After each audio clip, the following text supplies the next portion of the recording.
Good morning, everyone. I thought I would do a video today just to share with you that I've had some results, and well, not results, but I've been told that 99% they're sure, doctors I spoke to and a clinician, that 99% they're certain that I've got the coronavirus. So I just wanted to share this video today because I've been experiencing symptoms since the 13th, as I mentioned before, of March.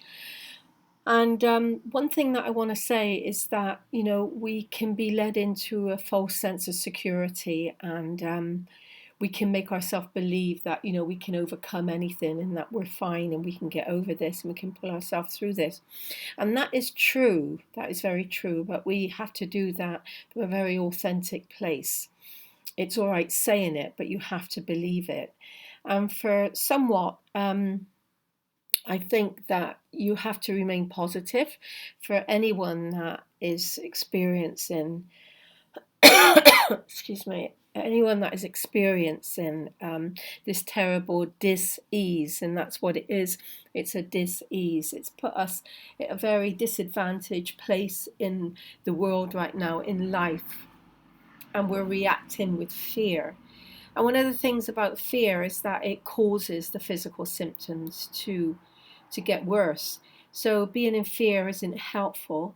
And I certainly, I'm human and I've been scared, especially the first week when I couldn't walk properly from one room to the next and all the symptoms started coming on and so on and so on. And then eventually to hear those words yesterday from an NHS doctor that I eventually was told. But what it's done for me is, I think it's opened something up in me. And before yesterday, I've been feeling amazing. I mean, physically, I feel like crap, and it seems like I go 5 steps forward and 6 steps back. That's how this virus is affecting you. It's really deceiving you in thinking that you're doing okay. But I have been feeling good energetically, and the reason for that is because I think that this shift has been a long time coming in us having to rebalance and reorganize our emotional mental states. Spiritually, we are all connected to the source, we know that, but we've been so disconnected for a long, long time at another level. And we've gone through the whole process believing as human beings that we're invincible. We're wrecking the planet, we're disregarding each other, we're all sorts. I don't have to go into everything that you already know. But it's brought us to a place where it's exciting times. The world is going to come out of this much stronger and much better. And we have to remember that, and you have to remember that. So fear is something that will keep you trapped in the past. It will keep you trapped in the now. It will keep you trapped from moving forward and looking positively to how we can come together. And one of the things I think that we have to think about is the collective consciousness state of mind. And when we connect to the world, when we connect to our higher power, when we connect to our crown chakra and beyond that through other dimensions, when we make that real connection, what starts to happen is over time we can start to actually feel the positive results, on all levels. So being afraid is natural. It's natural to be afraid, but staying afraid is unnatural. And if we think about how our perception and our core beliefs have led us to believe that, we're lacking and we don't have enough resources. And this is the thing that's driving fear at the moment, that we don't have enough. And actually we do. We have enough. And I want you to think about, all the stuff in your life that you have, that you're grateful for, and all the resources that you've got and people that you can pull on. Don't be afraid to ask for help. This is one of the things of mankind where we're afraid to ask for help. We're afraid to ask for support. And I think that comes from, I believe that comes from our victim state, where the victim is seen as being we're weak if we ask for help, but at the same time we like being the victim, myself included. Sometimes it's nice to be kind of people paying attention to you when you're sick. And I remember as a child, I've got no memories of being spoiled and being paid a lot of attention to, because my mother had all her stuff going on, and I was the oldest. And yeah, she was a single mother, and I can't remember anything, any hugs and cuddles. But I know that my mum loved me, but she did have a lot of stuff going on. So that has to then go out into the bigger world. And in the bigger world, we then, excuse me, we then depend on others to meet our expectations. We depend on others to give us what is lacking in our life. When we can come to a place of actually authentically connecting to ourselves and learn how to parent ourselves, then things can start to change. And yes, that's not easy. It's a process, because we have to let go of the identity that we believe we are. We have to let go of our story, and we have to think about how we can create a new story, making new memories from this point on. So I think with the coronavirus and the pandemic that is going throughout the world, it's causing people to really reevaluate stuff. But I hope that people are reevaluating their spiritual life and their spiritual responsibility to themselves, spiritually, to connect to yourself and to actually align yourself with your own truth, and admit, when things haven't been great, your life hasn't been how you expected it to be. I was reading something online earlier on, and I went into vicariously looking at this celebrity's home. I love my little bit of negative pleasure, in sometimes dipping in and out of this stuff. But I was looking around this celebrity's home, and I was thinking, I want a kitchen like that. I want a sitting room like that. I want to live like that.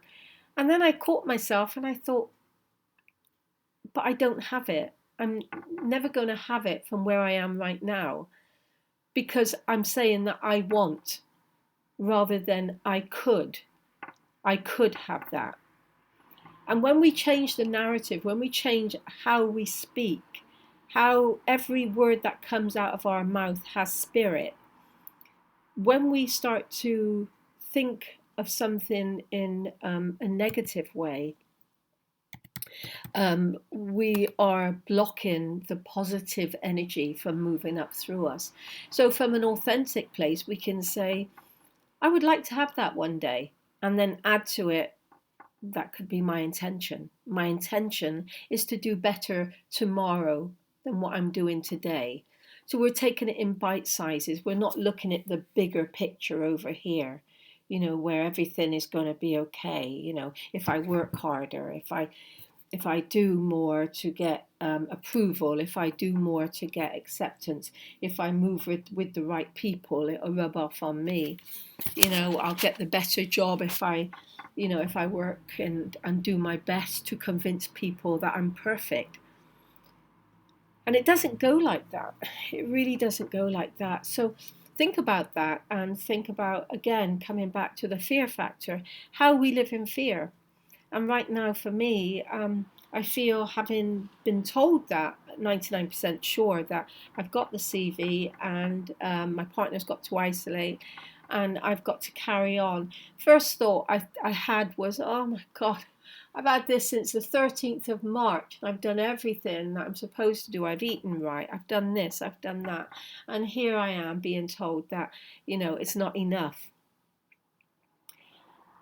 And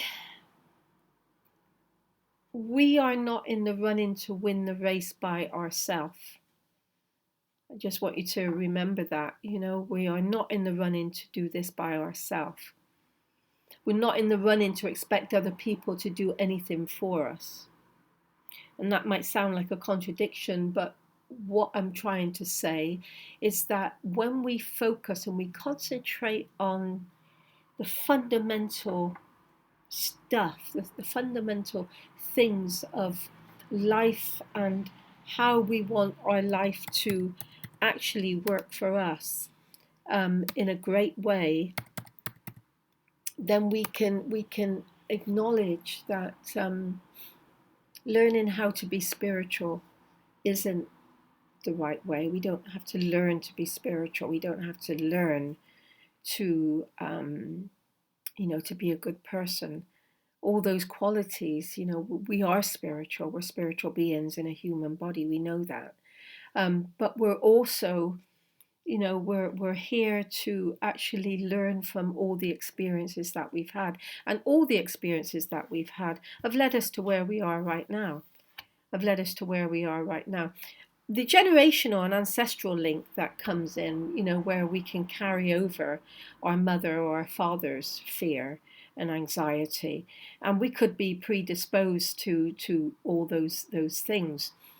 Can we change them? Can we break that link? Yes, most certainly. Yes, most certainly. The first thing we start to learn to do is to tell ourselves that we are safe. We are not the identity that's been given to us. We are not our story. And with that, amazing things can happen. And of course, we step into the spiritual wilderness for a while because we don't know who we are. When we start to let go of the identity that we think we are, we don't know who we are. And that is another thing that's happening right now in the world, where people really don't know who they are because they've been stopped in their tracks. They've been stopped from going to work. They've been stopped from being the rescuer or being any of the archetypes, that they think they are, in terms of how they believe that helps them to survive in life. We need a role. If I'm seen to be looking after other people, if I'm seen to be taking care of other people before I take care of myself, that's my role, that's my sacrifice, that's my martyrdom. And when we can't do any of that, and I think that is something that I'm learning, I can't save the world. My sister, I can't save my sister. I've always been there for her. She's not a well person, and I've just taken it for granted because I was there with her when she was young, and things happened to her as a child that, as a big sister, I felt it was my responsibility to protect her and look after her. I can't do that anymore. Right now, I can't do that. And when I do go back to looking after her, it's going to be in the context of actually sending her love and sending her everything that she needs from my heart. Because once I give to myself, then the residue of love can go out to the world and can go out to our family, can go out to community, can go out to our global community. We can only give love if it's coming from an authentic place. Unconditional love at the heart center is something that we do automatically. Unconditional love at the heart center. When we think about loving someone, loving life, loving nature in a very authentic way, without nothing attached to it, that's pure love. And love is the one thing that will save us all. Love versus fear. We cannot be in love and in fear at the same time. We can't be in peace and fear at the same time. So we're either in a peaceful mind or a fearful mind. And right now, it's learning how to separate the two, to be in peace or to be in fear. The choice is ours. So I'm going to leave that with you today, and I've got plenty of time to spare because I'm at home, I'm self-isolated, I'm thinking very positive, and I am just moving through this, and I'm just wishing so much love. I'm sending so much love to you right now and to all the people of the world and everyone that's going through this, and I wish you well, and we'll catch up soon. Lots of love. Namaste.